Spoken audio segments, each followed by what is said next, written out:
प्रद्युम्न का हरण कर लिया था सम्रासुर ने, प्रद्युम्न का हरण किया तो सम्रासुर से युद्ध हुआ, सम्रासुर को मारा प्रद्युम्न जी ने और रति से विवाह किया। ये प्रद्युम्न जी कौन थे?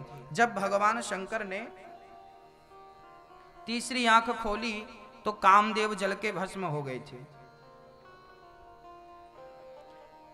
कामदेव समाप्त हो गए। शंकर जी से रति ने प्रार्थना की कि प्रभु आप मेरे पति को जीवित करें। तब शंकर जी ने कहा था कि आपके पति द्वापर युग में कृष्ण के पुत्र के रूप में जन्म लेंगे। तो वही कामदेव इस जन्म में प्रद्युम्न के रूप में जन्म लेते हैं, रति से विवाह करते हैं और सम्रासुर का उद्धार करते हैं। पुनः वापसी आपकी हो गई द्वारिका में। परीक्षित ने कहा प्रभु मैंने सुना है भगवान के 16,108 विवाह थे और आपने तो मात्र एक ही विवाह की चर्चा सुनाई, हमें अन्य विवाहों की चर्चा सुनाइए। तब सुखदेव जी कहते हैं सुनिए, भगवान का दूसरा विवाह हुआ था जामवंत की बिटिया जाम्बवती से। जामवंत जी, ये वही जामवंत जी हैं, जाम्बवंत के वचन सुहाए सुनी हनुमंत हृदय अति भाई, तब लगी मोहि परिख्यों तुम भाई, सही दुख कंद मूल फल खाई। जामवंत से, हाँ, जब जामवंत जी राम रावण का युद्ध पूरा हुआ तो जामवंत जी ने कहा राम जी मेरी भी 2-2 हाथ करने की इच्छा है, क्योंकि मेरी बराबरी का कोई मिला नहीं लंका में। तो राम जी बोले क्या इच्छा है? जामवंत जी बोले आपसे 2-2 हाथ कर लें, यही इच्छा है। भगवान बोले हमसे 2-2 हाथ की करोगे तो मर्यादा बिगड़ जाएगी, क्योंकि आप हमारे भगत हैं और आप ही हमसे युद्ध करेंगे तो बताइए मर्यादा भंग हो जाएगी। जाइए, मैं आपकी इच्छा अगले जन्म में पूरी करूंगा। आप मेरे अगले जन्म में मैं कृष्ण बन कर आऊंगा और आपसे युद्ध करूंगा, आपकी पूरी खुजली मिटाऊंगा जो युद्ध करने की है। जाम्बवंत की बेटी थी जाम्बवती। अच्छा, द्वारिका में घटना क्या घट गई पूरी बात समझिए। द्वारिका में एक सूर्य भगवान के भक्त रहते थे, उनका नाम था सत्राजित। आसित सत्राजितः सूर्यो भक्तस्य परमः सखा, प्रीतस तस्मै मणिम प्रादात सूर्यस्तुष्टः स्यमंतिकम। एक सूर्य भगवान के भक्त थे, उनका नाम था सत्राजित। उन्होंने सूर्य भगवान की इतनी बढ़िया पूजा की कि सूर्य भगवान प्रकट हो गए एक दिन। बेटा वरदान मांगो, तुम्हें क्या चाहिए? तब उन्होंने कहा कि मुझे धन की कमी है, धन चाहिए। भगवान बोले ले लो। सूर्य भगवान ने अपनी मणि उतारी और दे दी, बोली ये मणि ले लो, ये मणि रोज 100 किलो सोना देगी आपको। लगभग 8 भार सोना रोज देती थी वो मणि, लगभग 100 किलो। अब 100 किलो सोना जिसके घर रोज आएगा वो कैसा होगा बताइए।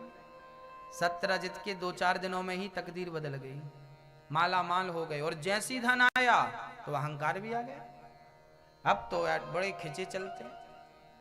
एक दिन मणि पहन के भगवान की सभा में गए। भगवान कृष्ण की सभा का नाम था स्वधर्मा। भगवान किस सभा में बैठा करते थे? स्वधर्मा नाम की सभा में।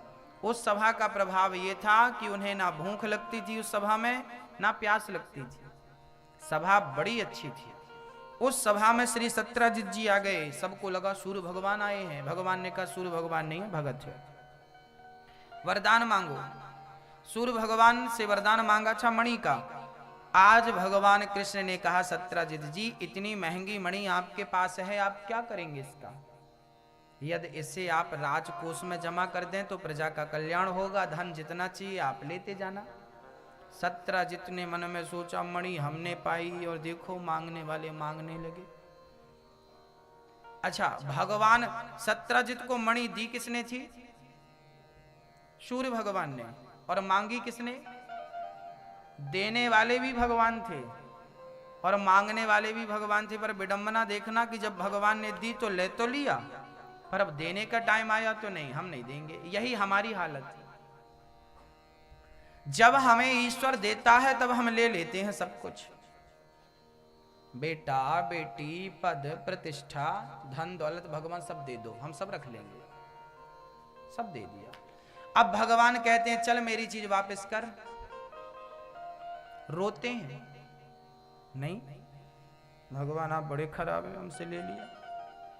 एग्जाम्पल, उदाहरण, माना कि ये पुस्तक हमने आपको दी 2 दिन 4 दिन 10 दिन के लिए, रख लो। अब इसे हम 5 साल बाद यदि वापस मांगते हैं तो आपको देना चाहिए कि नहीं? आप देंगे कि नहीं? हाँ या ना? भाई हमने आपको रखने के लिए दी थी, रखिए, इसका उपयोग करिए, पढ़िए बड़ी आनंद से, रखिए पढ़िए। आपको दे दी, अब वापस मांग रहे हैं तो क्या ईमानदारी है? आप देंगे कि नहीं? देना चाहिए। आपकी पुस्तक थी, 2 साल 4 साल 5 साल 10 साल हमने रखी, अब आप ले लीजिए। ईमानदारी तो यही है कि आप वापस कर दें। ऐसे ही बेटी बेटा पति पत्नी सब ईश्वर ने आपको दिया है। 2 साल 4 साल 10 साल 50 साल 100 साल 80 साल के लिए दिया, आप रखिए, आनंद लीजिए। और जब भगवान वापस मांगे, चलो भाई वापस करो हमारी वस्तु, तो हमें हंसते हंसते दे देना चाहिए, प्रभु तेरी चीज तू जान। बेटा किसने दिया? उसने। बेटी किसने दी? दौलत किसने दी? सब देने वाला वही है। अब मांगता है तो दे दो ना। कई लोग रोते हैं, गुरु जी हम तो पहले बहुत पूजा करते थे, अब नहीं करते। क्यों? भगवान ने हमारा बेटा छीन लिया, भगवान ने हमसे ये छीन लिया, भगवान ने। अरे भाई छीन क्या लिया? जिसका था उसने वापस ले लिया, रोते क्यों हो आप? इतना ही अधिकार था आपका, इतने दिन का ही था वो, अब क्या करो? प्रकृति के नियम को कौन बदल सकता है? भगवान श्री कृष्ण भी तो यशोदा को छोड़कर चले गए कि नहीं? तो आपके अपने छोड़कर चले जाएं तो उसका दुख क्या है? दुख तो होता ही है, पर क्या करो, उतनी ही जिंदगी थी उनकी, रोने से क्या होगा? आपको भी तो जाना है, हमें भी तो जाना है। जो दूसरों के मरने जाते हैं ना, उनसे एक बार आप जरूर पूछना कि क्यों तुम ऐसे रो रहे हो इनके मरने में, क्या तुम नहीं मरोगे? है? अपनी मौत भूल करके लोग रोते हैं। आप लोग याद रखिएगा एक बात, और वो बात ये है कि एक दिन आपको भी वैसे ही मरना है जैसे आज वो मर गया। इसलिए किसी की मौत पर आंसू बहाने से अच्छा है कि अपनी मौत सुधार लीजिए, अपनी मृत्यु सुधार लीजिए। मृत्यु को सुधारना ही भागवत का कार्य है। और मृत्यु कैसे सुधरती है? कि उस ईश्वर का चिंतन बना रहे, उस भगवान का ध्यान बना रहे, और ध्यान करते करते रोज भगवान को याद करो, ईश्वर की रोज भक्ति करो। देखो आज हमने सुबह पूजा कर ली, अब आज पूजा कर ली, अब पूरा आज के लिए चार्ज हो गए। अब आज याद किया गोविंद को और अब मर भी गए तो कोई दिक्कत नहीं। इसलिए अपनी तैयारी रोज कर लो। हम तो कहते हैं मरने की तैयारी भी रोज करनी चाहिए। आज मर गए तो इसलिए आज की तैयारी आज कर लो। आप लोगों की अपनी कोई तैयारियां हैं कि नहीं? हाँ या ना?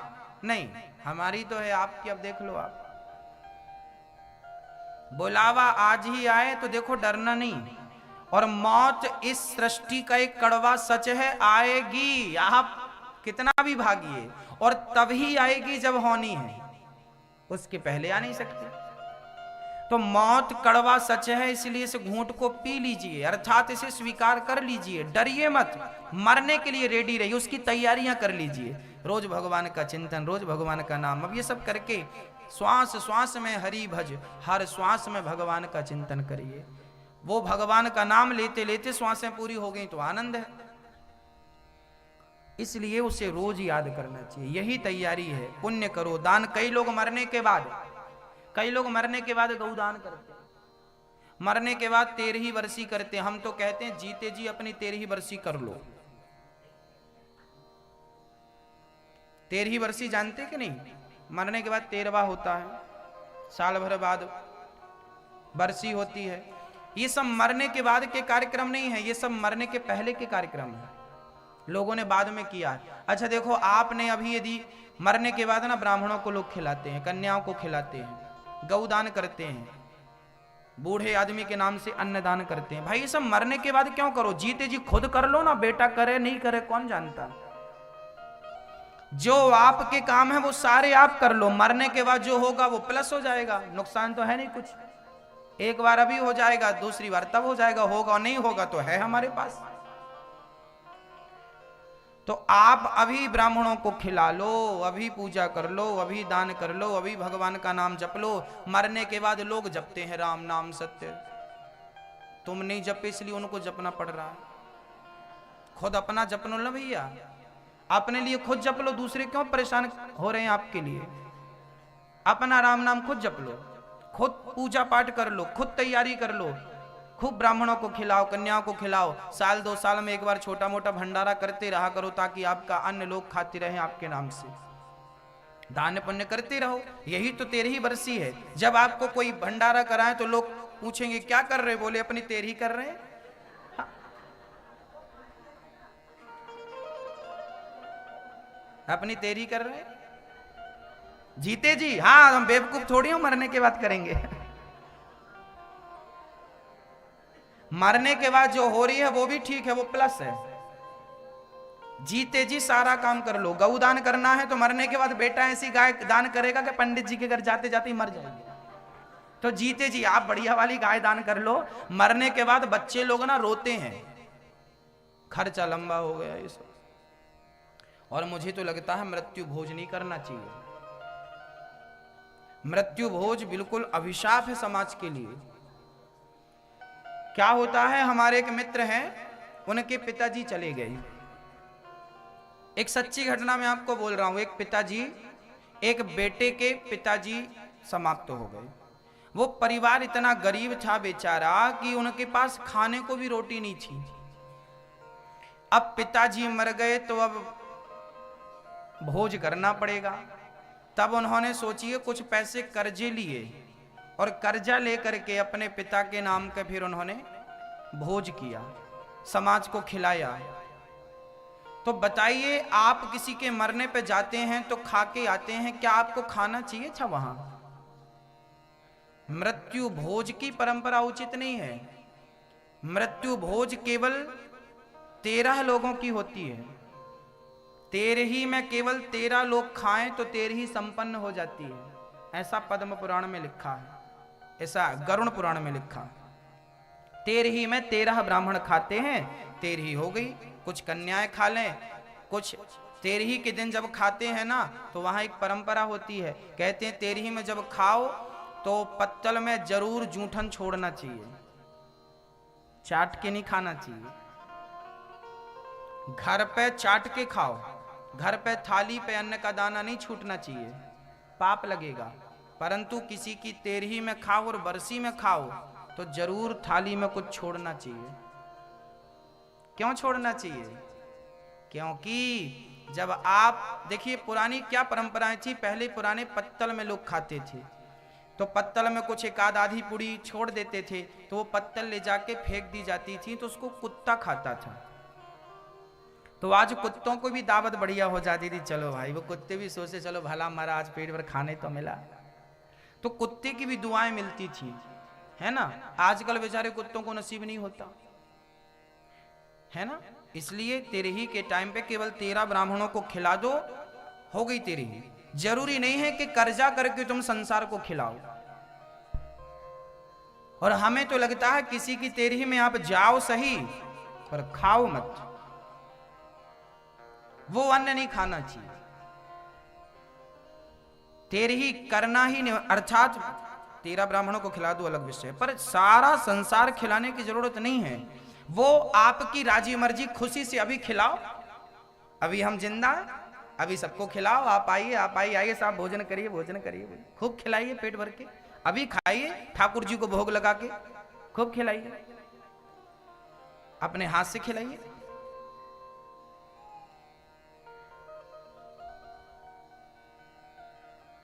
कितना सारा फिजूल के लोग खर्चे कर लेते हैं, नहीं करनी चाहिए।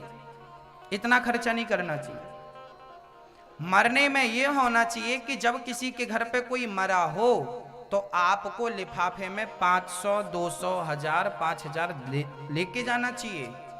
और उसके, अब देखिए किसी का बाप मर गया है तो बेटों की फीस भरने की भी तो लाले पड़ जाते हैं कि नहीं। भाई कमाने वाला आदमी घर से चला गया तो घर में विपत्ति आ जाती है कि नहीं। पहली विपत्ति तो ये आई कि कमाने वाला मर गया, दूसरी विपत्ति ये आई कि अब तो आर्थिक स्थिति भी अब बच्चे स्कूल में पढ़ते थे, फीस कैसे जमा होगी?